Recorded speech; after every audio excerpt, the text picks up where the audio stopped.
ولی کے پہچاننے کے لیے کرامت شرط نہیں ہے، کرامت ایک ذریعہ ہے، ضروری نہیں ہے۔ کتنے اولیاء ہیں جن کی کرامات ہمارے تک نہیں پہنچی لیکن وہ اللہ کے ولی ہیں۔ سب سے بڑے ولی اس امت کے صحابہ تھے، ان میں سے کتنے کی کرامات ہمارے پاس پہنچی ہیں لیکن ہم انہیں اللہ کا ولی مانتے ہیں۔ تو یہ کوئی شرط نہیں ہے، شرط ایمان اور تقوی ہے، اور باقی احادیث میں مختلف ان کی علامتیں بتائی گئی ہیں۔ الذین اذا رأوا ذکر اللہ، ایمان اور تقوی سے متصف بندگان خدا کی ایک علامت یہ ہے جب تم ان کی صحبت میں بیٹھو تمہیں خدا یاد آ جائے، اللہ کی یاد آنے لگے۔ تو کرامت معیار ولایت نہیں ہے اور شرط ولایت بھی نہیں ہے۔ تھوک کے حساب سے مارکیٹ میں بہت سارے لوگوں کی جعلی کرامات موجود ہیں، تو اولیاء کے لیے ہم عقیدت اور محبت کے جذبات رکھتے ہیں تو پھر مارکیٹ میں 2 نمبر رزق آئے گا۔ اور ہمیں پتہ ہے غذائی اجناس سے لے کر کے ادویات تک اور دیگر ضروریات زندگی تک کہ اصل کیا ہے اور نقل کیا ہے، تو ہمیں اس میں بھی غور و فکر کرنا چاہیے کہ اصل کیا ہے اور نقل کیا ہے، نہ یہ کہ ہم چند بدطینت لوگوں کی وجہ سے حقیقت کا انکار کر دیں۔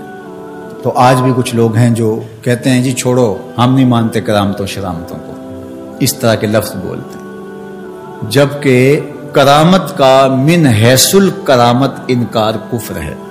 اگر کوئی کہے میں کرامت کو ہی نہیں مانتا تو یہ کفر ہے۔ وہ کرامتیں جن کا بیان قرآن مجید میں موجود ہے، جس طرح آصف بن برخیہ کا تخت بلقیس لانا، حضرت مریم سلام اللہ علیہا کے حجرے میں بے موسم پھلوں کا آنا، اصحاب کہف کا 300 سے زائد سال کا عرصہ سوئے رہنا کھائے پیے بغیر، اور رب ان کی کروٹیں بھی بدلتا رہا، یہ قرآن میں مذکور ہے۔ تو اس کا انکار بھی کفر ہے، قرآن کا انکار لازم آتا ہے۔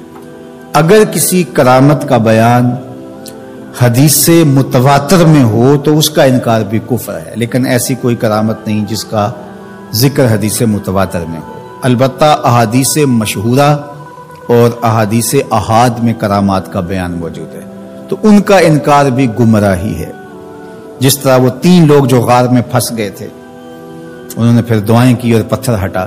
جریج کا واقعہ موجود ہے، صحابہ کی کرامات موجود ہیں، حضرت عمر کے رکے سے دریائے نیل کا چلنا، اس طرح جو مسلمہ بزرگ ہیں ان کی کرامات کا انکار کرنا محرومی ہے۔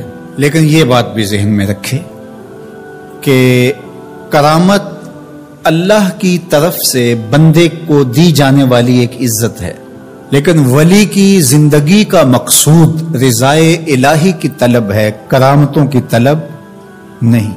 لیکن عمومی طور پہ ہمارے اسٹیجوں کے اوپر اولیاء کے حوالے سے جو بات کی جاتی ہے، بس آپ سننے کے لیے بیٹھے ہیں اور خطیب صاحب نے کان پہ ہاتھ دھرا اور 2-4 کرامتیں سنائی اور چلے گئے، معیار بتایا ہی نہ، جس کے نتیجے کے اندر بہت سارے عوام اس سے غافل ہوتے ہیں۔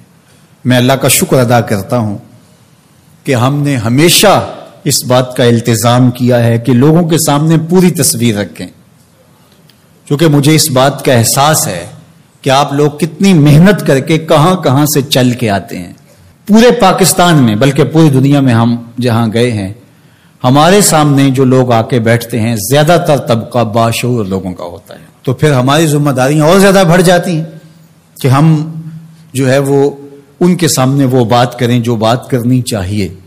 اس منبر سے آپ کو وہ چیز نہیں ملے گی جو عوام کی ڈیمانڈ ہوگی، وہ چیز ملے گی جو عوام کی حقیقی ضرورت ہوگی۔ اس پر میں بھی اللہ کا شکر ادا کرتا ہوں، اس پر آپ کو بھی اللہ کا شکر ادا کرنا چاہیے، اور نہ یہ کہ کچھ 2 نمبر لوگوں کے رد عمل میں ہم حقیقت کا انکار کر دیں جس طرح معتزلہ کر رہے ہیں، اور ایک طبقہ وہ ہے جو رتب و یابس کو قبول کر رہا ہے، اور آپ نے ایسے شخص، ایسے لوگ کہ جو اچھے انسان بھی نہیں ہیں، لوگوں کو دیکھا ہے کہ ان کو ولی مان رہے ہیں اور ان سے اپنی حاجتیں طلب کر رہے ہیں، ان کو ہادی مان رہے ہیں، مرشد مان رہے ہیں۔ وہ شخص جو خود آشنا بھی نہیں ہے وہ تمہیں منزل آشنا کیسے کرے گا؟ میں کتنے لوگوں کو جانتا ہوں جن کو فہم دین ہی میسر نہیں ہے. یہ میں ان لوگوں کی بات نہیں کر رہا جو منہ دراز ہیں اور بالکل ننگ دھڑنگ ہیں، ان کی بات نہیں کر رہا. جو بظاہر حلیے میں بھی ہیں ان کا فہم دین ہی ناقص ہے. کتنے ایسے علماء کو جانتا ہوں ان کی توحید کا تصور ناقص ہے. تو یہ بدبختی ہوتی ہے. اب وہ کیا کسی کی رہنمائی کریں گے؟ جو خود ڈوب رہا ہے وہ کسی کا ہاتھ کیسے پکڑے گا؟ لیکن عوام ظاہر ہے ان کے گرد آئے، ان کا کاروبار چمک رہا ہے، اور کرامتیں ہیں کہ تھوک کے حساب سے بنتی ہیں، اور پھر اس کی مارکیٹنگ کرنے والے بھی ہوتے ہیں، اور پھر اسی بنیاد پر ہی جو ہے وہ ان کا سارا سلسلہ چلتا ہے. اللہ کے ولی یہ نہیں چاہتے کہ ہماری کرامات ظاہر ہوں اور لوگ ہماری طرف لپکیں ہماری کرامت کی وجہ سے. یہ نہیں ہے. الکرامات حیض الرجال، جس طرح عورتیں ایام مخصوصہ کو چھپاتی ہیں، اللہ کے ولی بھی چھپاتے ہیں. وہ نہیں چاہتے کہ ہم اس حوالے سے جو ہے وہ پہچانے جائیں. باقی دور موجود کے اندر کسی صالح متقی شخص کی کوئی ایسی بات سامنے آئے تو شریعت کے میزان پہ پرکھا جائے. اگر وہ شریعت سے متصادم نہیں ہے تو مان لینے میں کوئی حرج نہیں ہے. لیکن اگر کسی کی سمجھ میں نہیں بھی آتا تو فرق نہیں پڑتا.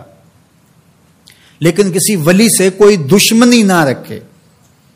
جو کسی ولی سے دشمنی رکھے تو اللہ فرماتا اس کا میرے ساتھ اعلان جنگ ہے، تو وہ پھر شخص محروم کر دیا جاتا ہے.